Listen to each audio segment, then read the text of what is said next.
चलिए, नमस्कार साथियों, स्वागत करते हैं आपके अपने YouTube चैनल न्यू OCI पर। मैं रजत रस्तोगी आपका अभिनंदन करता हूं, हार्दिक आभार प्रकट करता हूं। आप लगातार इतिहास की वीडियो को देख रहे हैं, आधुनिक भारत के बारे में समझ डेवलप कर रहे हैं। मॉडर्न हिस्ट्री की इस क्लास में हम लोग लगभग 5 क्लास कंप्लीट कर चुके थे। आज हम लोगों की क्लास 6 है और कल की क्लास में हम लोगों ने जाना था कि किस प्रकार 18वीं सदी के पूर्वार्ध के भारत का मूल्यांकन करते हैं। और क्लास के अंतिम पहर पर हमने ये देखा था कि 18वीं सदी का उत्तरार्ध आखिर किस प्रकार से, कौन कौन से पॉइंट हम लोगों को 18वीं सदी के उत्तरार्ध में पढ़ने हैं। 18वीं सदी के उत्तरार्ध में कैसे ब्रिटिश कंपनी एक व्यापारिक कंपनी आई थी और धीरे धीरे कुछ समय के बाद वो राजनीतिक कंपनी में तब्दील हो गई। और फिर हम लोगों ने पढ़ना है उसके अंदर कैसे यूरोपीय कंपनी का आगमन हुआ, क्यों यूरोप की कंपनियां भारत आई, कैसे उन आपस में कंपनियों के बीच में कॉन्फ्लिक्ट हुआ, किस प्रकार से कंपनियों ने भारतीय शासकों से प्रतिरोध स्वीकार किया और प्रतिरोध को झेलकर कैसे सफलता प्राप्त करी ब्रिटिश कंपनी ने।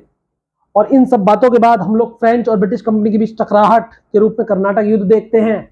और मेरे बच्चों, हम लोग मॉडर्न हिस्ट्री की क्लास में डच, डैन, ये सारी पुर्तगाली कंपनियों के क्रम पढ़ते हुए हम लोग आगे चलेंगे।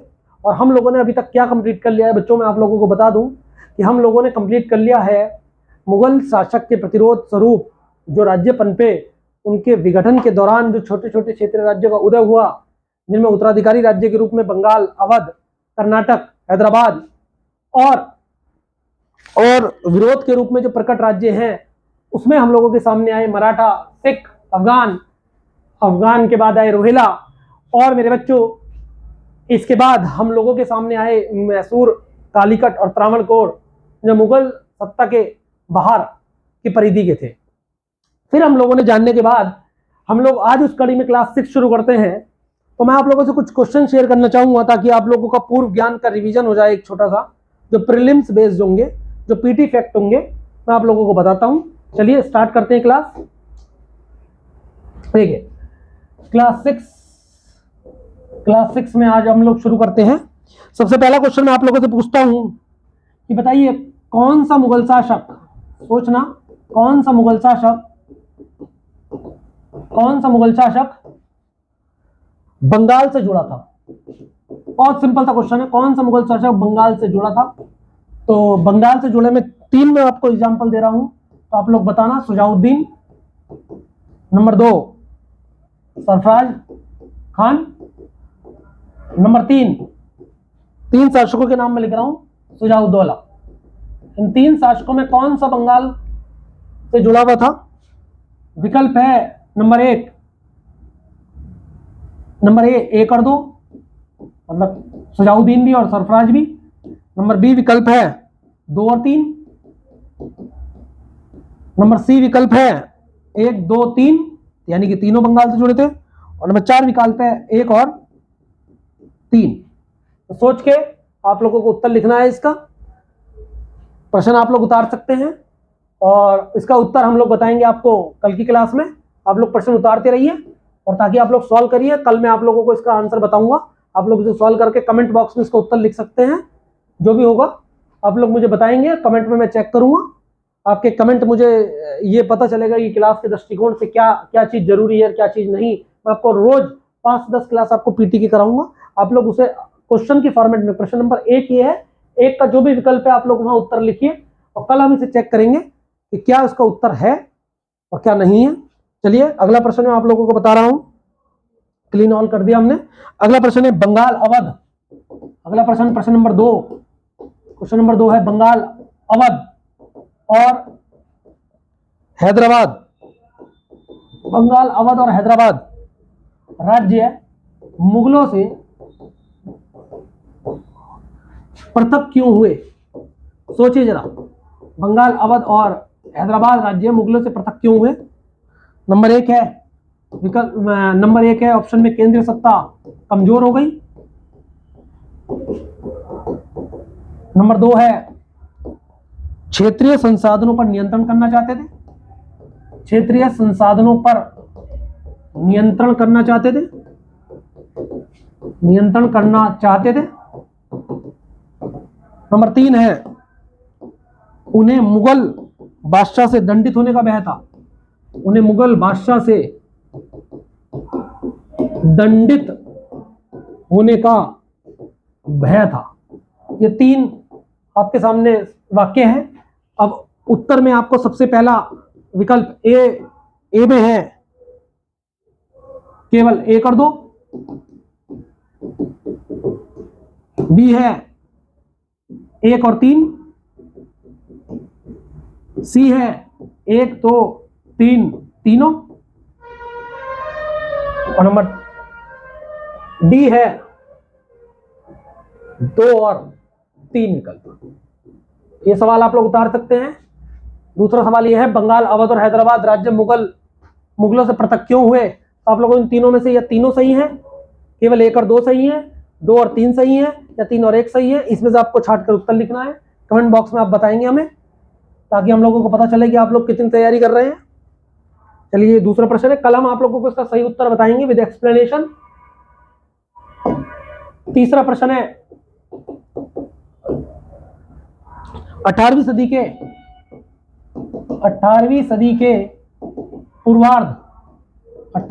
के पूर्वार्ध की निम्नलिखित में कौन सी विशेषताएं थी? 18वीं सदी के पूर्वार्ध की निम्नलिखित में कौन सी विशेषताएं थी? 18वीं सदी के पूर्वार्ध की निम्नलिखित में कौन सी विशेषताएं थी? नंबर 1, बहुराज्य व्यवस्थाएं, बहुराज्यीय व्यवस्थाएं या व्यवस्था, बहुराज्य व्यवस्था। नंबर 2, अर्थव्यवस्था की खराब स्थिति, अर्थव्यवस्था की खराब स्थिति, अर्थव्यवस्था की खराब स्थिति। और नंबर 3, बंगाल पर ब्रिटिश का कब्जा, बंगाल पर ब्रिटिश का कब्जा। विकल्प है इसमें नंबर 1 विकल्प है, नंबर 1 विकल्प है केवल, नंबर ए विकल्प है केवल 1 और 2। बी विकल्प है 1 2 3 तीनों। सी विकल्प है 1 और 3। और डी विकल्प है 2 और 3। छाट के बताइए, आप लोगों को बहुत सारी चीजें पता चलेंगी। इन सवालों को सॉल्व करने से आप लोगों की समझ डेवलप होगी। जो पूर्व ज्ञान आपने लिया है उसका इंप्लीमेंट यहाँ आप लोग बहुत अच्छे से कर सकते हैं। तो ये तीसरा प्रश्न हो गया आपके सामने। मैं आप लोगों को इसका उत्तर कल बताऊंगा। आज आप लोग कमेंट बॉक्स में लिखेंगे आंसर। तो इस प्रकार ये 3 प्रश्न आप लोग सॉल्व करिए। आज आपको 3 ही प्रश्न देता हूं। धीरे धीरे हम कल को क्लास का लेवल बढ़ाएंगे, कुछ क्वेश्चन और बताएंगे। धीरे धीरे पीटी की पीडीएफ मैं आपको दूंगा, यहाँ आप लोग शेयर करेंगे उसे, आप लोग सॉल्व करेंगे उसे। चलिए, आज हम 18वीं सदी के पूर्वार्ध उत्तरार्ध को पढ़ेंगे। 18वीं सदी के उत्तरार्ध में हम लोग सबसे पहले पढ़ने जा रहे हैं, सबसे पहले कॉन्सेप्ट ब्रिटिश कंपनी का एक व्यापारिक कंपनी से, एक व्यापारिक कंपनी से, ब्रिटिश कंपनी का एक व्यापारिक कंपनी से राजनीतिक शक्ति के रूप में परिवर्तन, शक्ति के रूप में परिवर्तन। देखिए, मैं आप लोगों को समझा देता हूं पहले, समझने के बाद आप लोगों की समझ डेवलप हो जाएगी, तो आप लोग इसे उससे क्लियर कर लेंगे। देखिए, भारत में ब्रिटिश कंपनी व्यापार के दृष्टिकोण से आई थी, व्यापार के पॉइंट ऑफ व्यू से आई थी। पश्चिमी जगत में ठंडे देश होने की वजह से वहां मांस को प्रिजर्व करने के लिए, क्योंकि होता क्या था कि मांस को प्रिजर्व करना था तो उन्हें मसालों की आवश्यकता होती थी, और मसालों के पॉइंट ऑफ व्यू से वो पूर्वी एशिया की तरफ, दक्षिण पूर्वी एशिया की तरफ अपने प्रसार करते हैं, और प्रसार करके यहाँ से मसाला बहुत बड़ी मात्रा में यहाँ से मसाले को लेकर जाते हैं, और वहां जाकर उस मसाले को बेचकर बहुत ही बड़ी अमाउंट में एक मुनाफा कमाते हैं।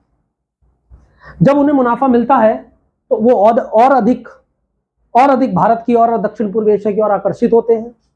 लगातार और ब्रिटिश कंपनी वहां, फ्रेंच हो या डेनिश हो या पुर्तगाली सबसे पहले भारत आए थे।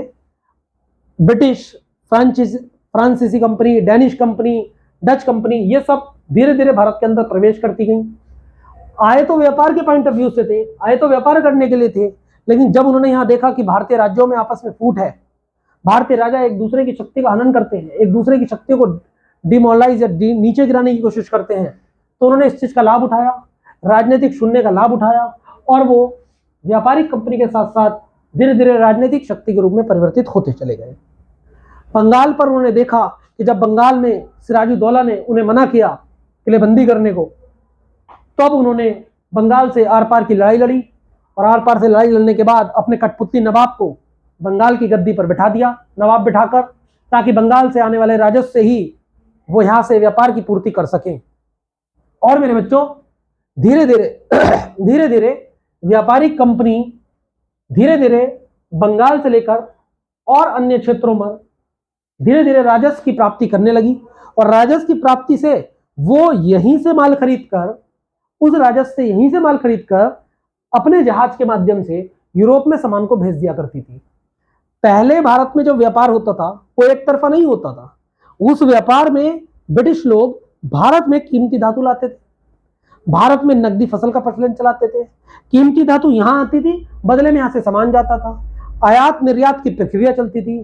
परंतु जैसे जैसे भारत पर ब्रिटिश कंपनी ने अपना एकाधिकार स्थापित किया, वैसे वैसे उन्होंने कीमती धातु भी लाना बंद कर दिया, और जब कीमती धातु लाना बंद कर दिया, तब क्या हुआ, भारत के अंदर ब्रिटिश व्यापार इतना ज्यादा बढ़ गया, राजस्व की प्राप्ति इतनी ज्यादा होने लगी कि उस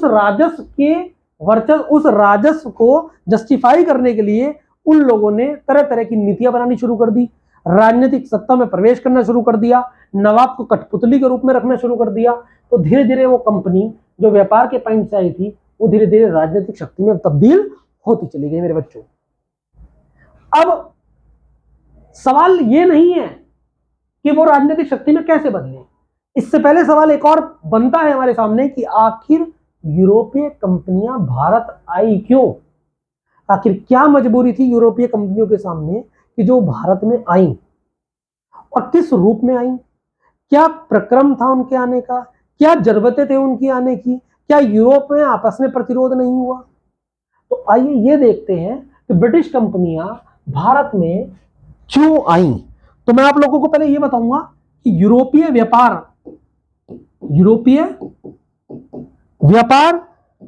के उद्भव एवं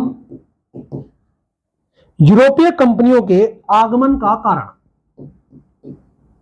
इससे पहले मैं आप लोगों को यह बताना चाहता हूं कि यूरोपीय व्यापार के उद्भव एवं यूरोपीय कंपनियों के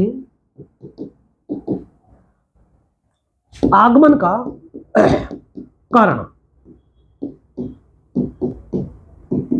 आखिर ये यूरोपीय कंपनियां भारत में क्यों आई, इनका क्या कारण था?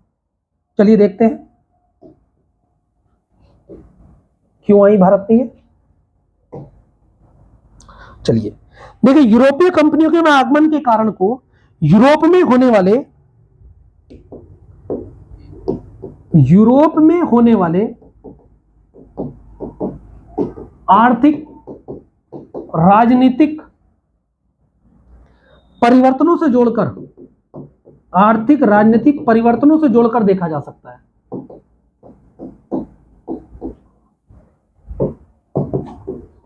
भारत में जो यूरोपीय कंपनियां आई, हम लोग उस यूरोपीय कंपनियों को किस हिसाब से देखते हैं कि यूरोप में किस प्रकार के आर्थिक और किस प्रकार के राजनीतिक परिवर्तन हो रहे थे, जिसके कारण यूरोपीय कंपनियां भारत में प्रवेश कर रही है।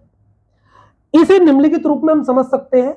मैं आप लोगों को एक छोटा सा मैप बनाकर समझाता हूं कि ये हम लोगों के सामने थोड़ा सा वर्ल्ड का मैप मैं आपको दिखाऊंगा।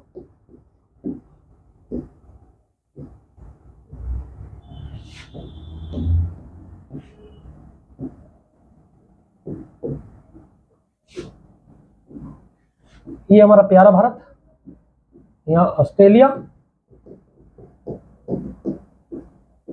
तस्मानिया, न्यूजीलैंड, भारत, एशिया में कंट्री, पुर्तगाल, स्पेन, ये अफ्रीका, बीच में अटलांटिक महासागर, ये नॉर्थ अमेरिका, साउथ अमेरिका, इधर प्रशांत महासागर, मेरे बच्चों इधर हिंद महासागर, यहाँ चाइना, चाइना के बाद में यहाँ जापान, ये रूस का क्यूरल द्वीप, ये प्रशांत महासागर, ये कुछ इस प्रकार से हमारे पॉइंट हैं। ये एशिया, एशिया में यहाँ तुम्हारा ये मिडिल एशिया। तो आप लोग थोड़ा सा समझिए, भाषा हम लोगों की माकूल नहीं हो सकती, परंतु भाव समझिए, मेरी भावना की कदर कीजिए मेरे बच्चों। देखिए होता क्या था कि ये जो मिडिल ईस्ट वाली बेल्ट है, इस मिडिल ईस्ट वाली बेल्ट पर एक कुस्तुनिया साम्राज्य का पतन हो गया था। कुस्तुनिया यानी कि जो टर्की वाला एरिया है, टर्की वाला जो एरिया है जिसे हम तुर्की बोल देते हैं, उसका पतन हो गया है कुस्तुनिया का। तो होता क्या था कि पहले जब यहाँ से माल लिया जाता था भारत से, तो ये भारत से यहाँ माल आता था, ये यहाँ या दक्षिण पूर्व एशिया से माल आता था सारा, और हिंद महासागर के जरिए या भूमध्य सागर के जरिए यहाँ पहुँचता था। लेकिन जैसे जैसे धीरे धीरे जब यहाँ कुछ आक्रमणकारी दक्षिणी पूर्वी एशिया में कुछ जनजातियां या कबीलाई जातियां रहती थी, इन्होंने यहाँ आक्रमण करना शुरू कर दिया, इन्होंने यहाँ चुंगी लेना शुरू कर दिया। तो जब चुंगी लेना शुरू कर दिया तो स्पेन और पुर्तगाल के कुछ लोगों ने निकले, और निकलने के बाद इन्होंने एक नए रास्ते की खोज करना प्रारंभ किया। जब नए रास्ते की खोज करना प्रारंभ किया तो ये अटलांटिक महासागर में अपनी नौकाएं लेके बाहर निकले, और नौकाएं लेके जब बाहर निकले तो आपको पता होगा बहुत अच्छे से कि कोलंबस निकला तो भारत की खोज करने था, परंतु वो अमेरिका पहुंच जाता है। धीरे धीरे ये पार करते करते अटलांटिक महासागर पार करते करते वास्को डी गामा धीरे धीरे यहाँ से यहाँ आया, और यहाँ आने के बाद ये यहाँ एंट्री करता है कालीकट पर। अब आप लोगों को पता होगा कि यहाँ एक नीचे बिल्कुल जगह है जिसे हम बोलते हैं केप ऑफ गुड होप।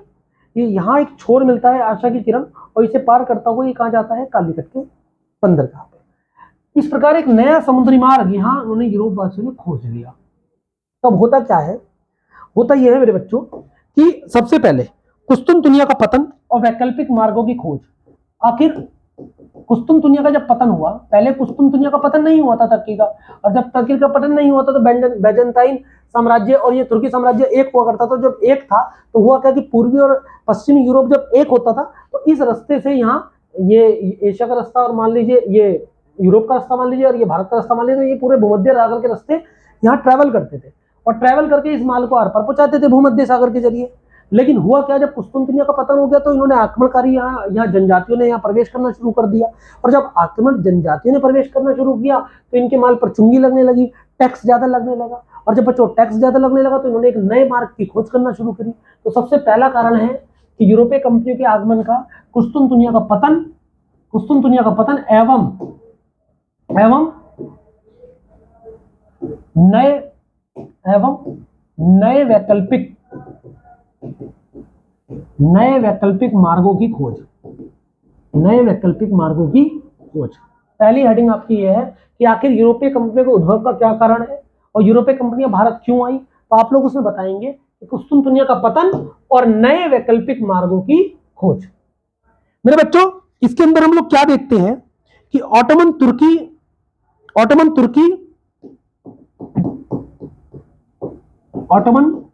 तुर्की ने पूर्वी रोमन साम्राज्य की राजधानी, ऑटोमन तुर्की ने पूर्वी रोमन, पूरा एक रोमन साम्राज्य हुआ करता था पहले, लेकिन पूर्वी और पश्चिमी रोमन साम्राज्य में बढ़ गया ये।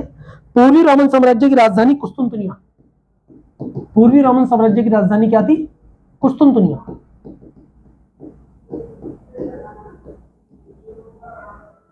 ऑटोमन तुर्की ने पूर्वी रोमन साम्राज्य की राजधानी कुस्तुनतुनिया पर कब्जा कर लिया। बहुत ध्यान से समझिए जरा इस कहानी को।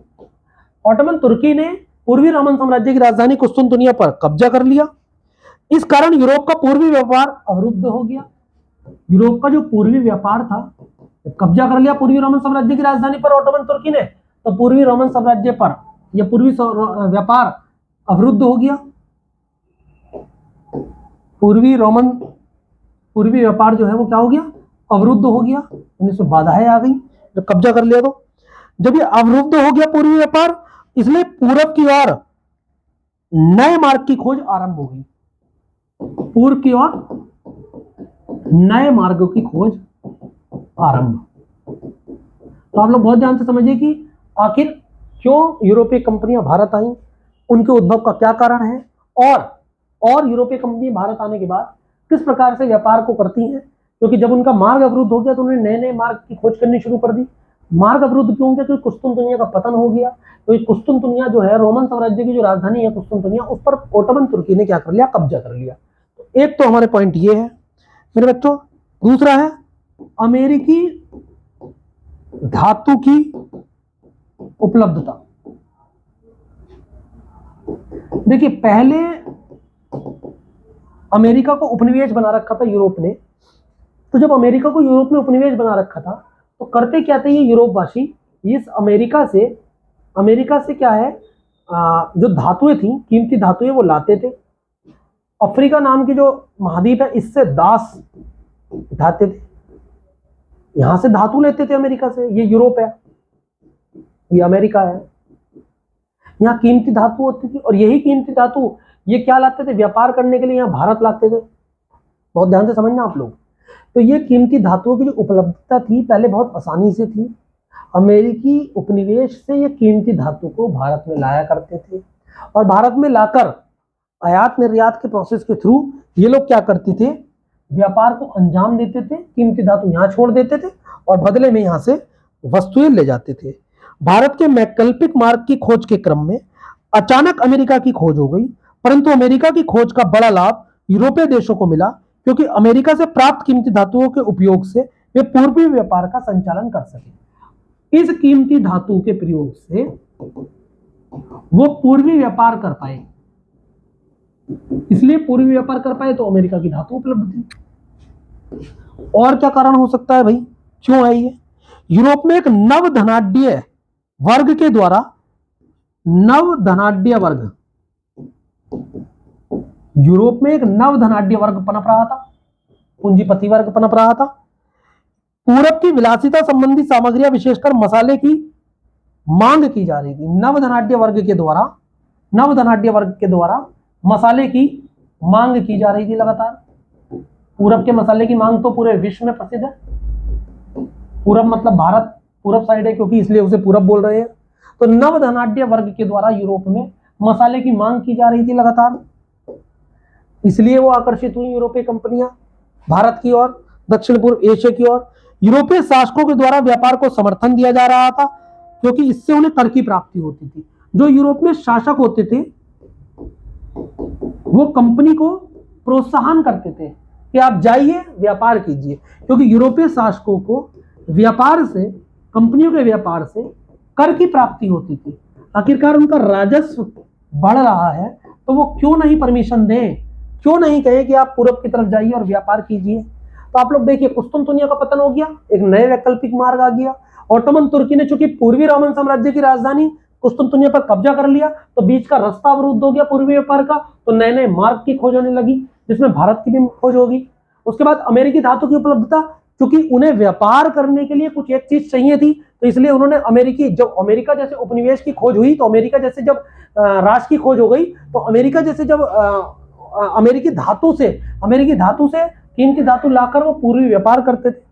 फिर नव धनाढ्य वर्ग जो यूरोप में था वो मसालों की मांग कर रहा था, और जब मसालों की मांग कर रहा था तो कंपनी क्या है, भारत में आई और भारत में आकर व्यापार को अंजाम देने लगी क्योंकि उन्हें मसाले चाहिए थे। फिर यूरोपीय शासकों को व्यापार से कर की प्राप्ति होती थी तो वो भी कहते थे आप जाइए और पूरब की तरफ और व्यापार करके आइए, और शासकों को कर से मतलब था। तो आप लोग समझिए कि क्यों यूरोपीय कंपनी भारत में प्रवेश करी, क्यों दक्षिण पूर्व एशिया की तरफ भारत में प्रवेश करती हैं। यूरोप में एक और कारण हम दे सकते हैं, यूरोप में पुनर्जागरण का काल था। पुनर्जागरण तर्कवाद पर आधारित है। पुनर्जागरण के द्वारा भौगोलिक खोज को प्रोत्साहन दिया जा रहा था। पुनर्जागरण के द्वारा भौगोलिक खोज को प्रोत्साहन मिल रहा था, साहस का गुण पनप रहा था यूरोप के लोगों में। और भी एक और पॉइंट लिख सकते हो, यूरोप में धर्म सुधार आंदोलन हो रहा था। तो जब यूरोप में धर्म सुधार आंदोलन होगा तो पूरे यूरोप के जो लोग थे वो ईसाई बनाने की होड़ में लगे हुए थे। तो ईसाइयों के जो चर्च थे वो ये कह रहे थे कि आप जाइए पूरब की तरफ और ईसाइयत में तब्दील कीजिए पूरे विश्व को। तो धर्म सुधार आंदोलन उनकी तरफ से हो रहा था। धर्म सुधार आंदोलन ने भी इन्हें प्रेरणा दी। स्पेन एवं पुर्तगाल जैसे देशों ने ईसाई धर्म के प्रसार के लिए भी प्रसार का भी उत्साह दिखाया। तो स्पेन और पुर्तगाल के जो देश के लोग थे, उन्होंने ईसाई धर्म के प्रचार प्रसार के लिए, ईसाई धर्म के प्रचार प्रसार के लिए भी उत्साह दिखाया। तो जब ईसाई धर्म का उत्साह दिखाया तब भी वो लोग पूरब की तरफ आए। तो इस प्रकार अगर मैं आप लोगों से कहूं कि यूरोपीय कंपनी, फिर दोबारा से आप लोग सोचिए जरा कि यूरोपीय कंपनी भारत में क्यों आकर्षित हुई या दक्षिण पूर्व एशिया की तरफ क्यों आकर्षित हुई। दक्षिण पूर्व एशिया मतलब Thailand, Malacca, Java, Sumatra, Indonesia, Myanmar, Thailand, Laos, ये वाली जो कंट्रियां हैं दक्षिण पूर्व एशिया की हैं। तो यूरोपीय कंपनी आखिर भारत की तरफ क्यों आकर्षित हो रही है, पूरब की तरफ क्यों आकर्षित हो रही है, दक्षिण पूर्व एशिया की तरफ क्यों आ रही है। तो आपके सामने कई सारे कारण है। एक तो उनका रास्ता अवरुद्ध हो गया क्योंकि कुस्तुनतुनिया का पतन हो गया, नए वैकल्पिक मार्ग की खोज होने लगी, number 1 point. Number 2 point, America से धातु की उपलब्धता थी लगातार। जब धातुएं मिल रही थी तो वो भारत में आ रहे थे, धातु दे रहे थे और बदले में मसाले ले जा रहे थे। और क्या कारण हमने बताया आप लोगों की, एक नव धनाढ्य वर्ग पनप रहा है यूरोप में जो लगातार मसालों की मांग कर रहा है। तो कंपनियां लगातार व्यापार के माध्यम से भारत की तरफ प्रवेश कर रही हैं और मसाले ला रही हैं क्योंकि उन्हें पैसा अच्छा मिल रहा था। नंबर 4, जो यूरोप के शासक थे वो शासक प्रोत्साहन दे रहे थे क्योंकि उन्हें कर मिल रहा था, उन्हें तो कर राजस्व में बढ़ोतरी हो रही थी शासकों की। तो यूरोप के जो शासक थे वो भी कह रहे थे कि आप जाइए और पूरब की तरफ व्यापार को अपना एकाधिकार स्थापित कीजिए। और क्या और हो रहा था बच्चों की, नंबर 5 है पुनर्जागरण। यूरोप में पुनर्जागरण पनपा, तो पुनर्जागरण से भौगोलिक खोज जो है उन्हें प्रोत्साहन मिला, इसलिए नए नए भौगोलिक खोजें होने लगी भारत की तरफ। नए नए खोजों से दक्षिण पूर्व एशिया की तरफ मसालों की खोज से पुनर्जागरण एक तरीके से क्या है, तर्कवाद, बुद्धिवाद पर आधारित एक ऐसी प्रक्रिया है जिसमें नई नई खोजों को प्रोत्साहन दिया जाता है।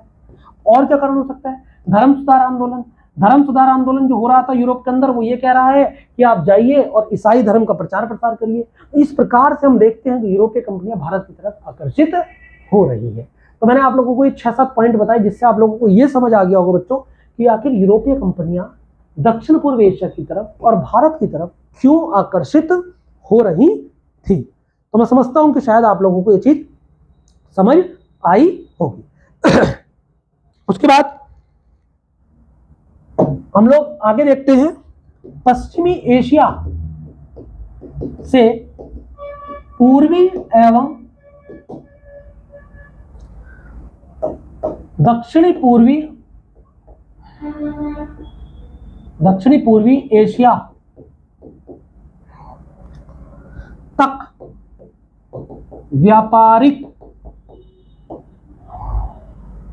गतिविधियों के क्षेत्र,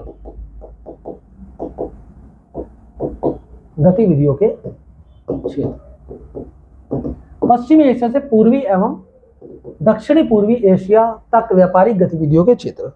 आप लोग बहुत अच्छे से जानते होंगे ये सऊदी अरब वाला एरिया और हार्मुज की खाड़ी, फारस की खाड़ी और ये भारत वाली बेल्ट। तो देखिए प्रथम क्षेत्र जो है वो कुछ इस प्रकार है, फारस की खाड़ी हॉर्मुज बंदरगाह से अरब सागर के क्षेत्र तक। फारस की खाड़ी यानी कि हॉर्मुज बंदरगाह से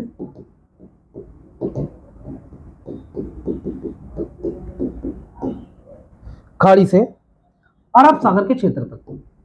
पहला क्षेत्र तो ये है। सबसे पहले जो कंपनी आ रही है वो फारस की खाड़ी हॉर्मुज बंदरगाह से अरब सागर का क्षेत्र डेवलप कर रही है। द्वितीय क्षेत्र में हम लोग क्या देखते हैं,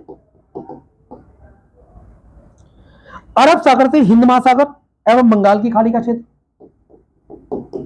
अरब सागर से हिंद महासागर एवं बंगाल की खाड़ी का क्षेत्र। देखिए इस अरब सागर से यहां तो ये अरब सागर है, हिंद महासागर यहां है, हिंद महासागर, अरब सागर से हिंद महासागर, बंगाल की खाड़ी यहां है। अरब सागर से ये तुम्हारा अरब सागर वाली बेल्ट, इधर हिंद महासागर भारत के नीचे और ये बंगाल की खाड़ी। तो पहले फारस की खाड़ी से लेकर अरब सागर, फिर अरब सागर से हिंद महासागर, बंगाल की खाड़ी तक। और तृतीय क्षेत्र यदि मैं बात करूं तो बंगाल की खाड़ी से मलक्का क्षेत्र,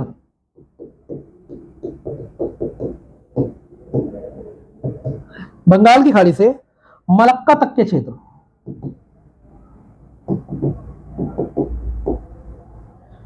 इस प्रकार यूरोपीय कंपनियों का एक क्षेत्र, जो व्यापारिक गतिविधियों के क्षेत्र थे, वो कुछ इस प्रकार थे। देखिए, ये जो ऑर्मुज बंदरगाह है, ये आप लोगों को बता दूं, ये ईरान के अंतर्गत है, और हम लोग देखेंगे आगे चलकर। तो पश्चिमी एशिया से पूर्वी एवं दक्षिणी पूर्व एशिया तक व्यापारिक गतिविधियों के क्षेत्र, और मेरे बच्चों इसमें हम लोग प्रथम क्षेत्र में फारस की खाड़ी से लेकर हिंद अरब सागर के क्षेत्र तक, थोड़ा सा राइटिंग हमारी थोड़ी वैसी हो रही है, लेकिन उसके बाद आप लोग जब सुनते हो और जब आप लोग लिखते हुए देखते हो चीजों को, तो आप लोग नोट्स में लिख सकते हो। उसके बावजूद भी यदि आपका कोई डाउट बनता है तो आप कमेंट बॉक्स में पूछ सकते हैं मेरे बच्चों। तो मेरे लाल लालियों, आगे चलते हैं धीरे धीरे। अब हम लोग यूरोपीय कंपनियों के आगमन की तरफ बढ़ रहे हैं।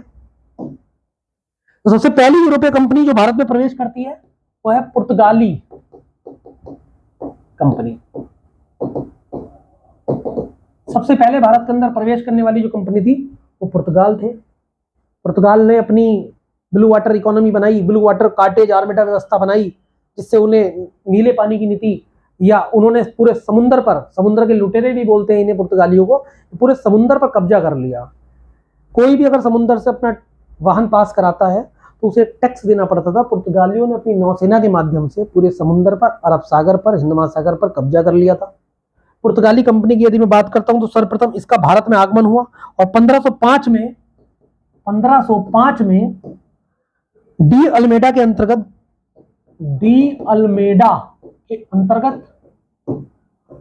गवर्नर का पद स्थापित हुआ।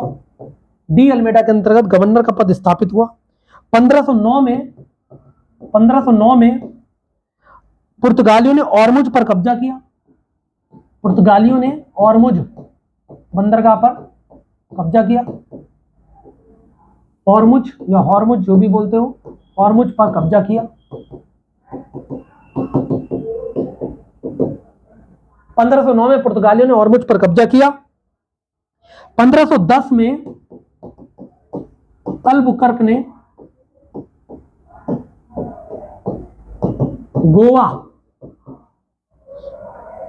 ने गोवा पर कब्जा किया। इस बार के यूपीएससी अगर किसी ने दिया हो तो 2023 के यूपीएससी में यह सवाल आया है कि गोवा को पुर्तगालियों ने किस शासक से छीना था।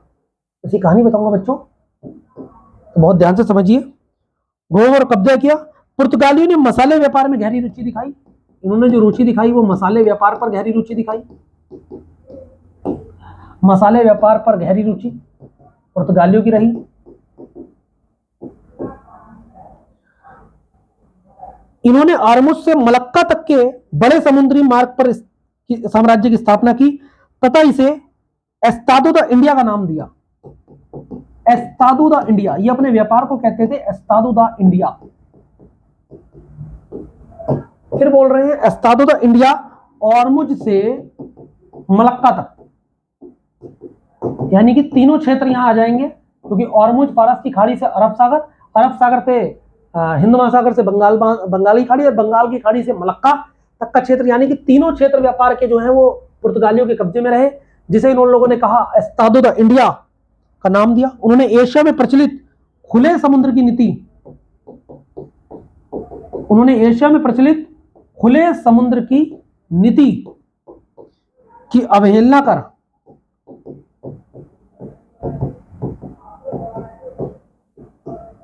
करताज या परमिट पद्धति, करताज पद्धति मतलब जो एक टैक्स लेना, परमिट बना दिया इन्होंने एक समुद्र के अंदर घूमने के लिए, कि हमसे पूछ के जाओगे आप जहां समुद्र में जाओगे।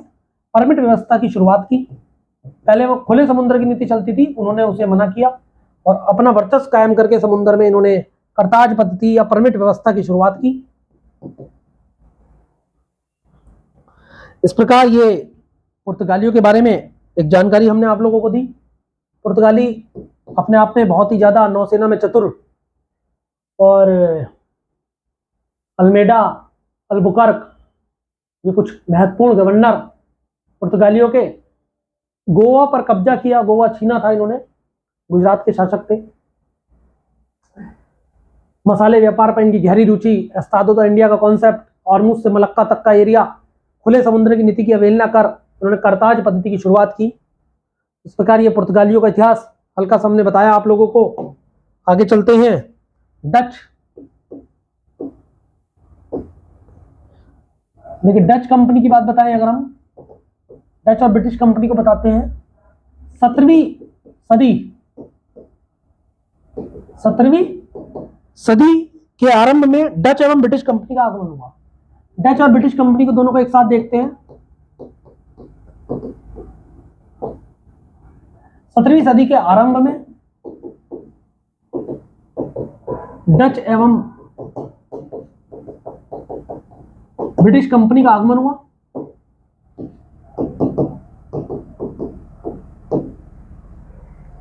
डच एवं ब्रिटिश कंपनी का आगमन हुआ और इनके आगमन के साथ ही पुर्तगालियों का एकाधिकार भी टूट गया।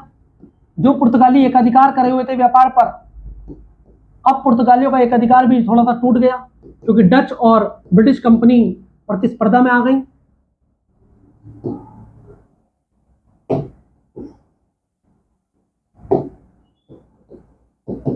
पुर्तगालियों का एकाधिकार भी टूट गया। बहुत शॉर्ट में बता रहे हैं आप लोगों को, लेकिन सारी जानकारी दे दूं हम बच्चों। 17वीं सदी के आरंभ में डच एवं ब्रिटिश कंपनी का आगमन हुआ, पुर्तगालियों का एकाधिकार भी टूट गया। फिर क्या होता है, ब्रिटिश एवं डच कंपनी के बीच भी पूर्वी व्यापार के नियंत्रण के लिए आपस में संघर्ष हुआ। डच वर्सेस ब्रिटिश, इनके बीच भी पूर्वी व्यापार के लिए संघर्ष हुआ।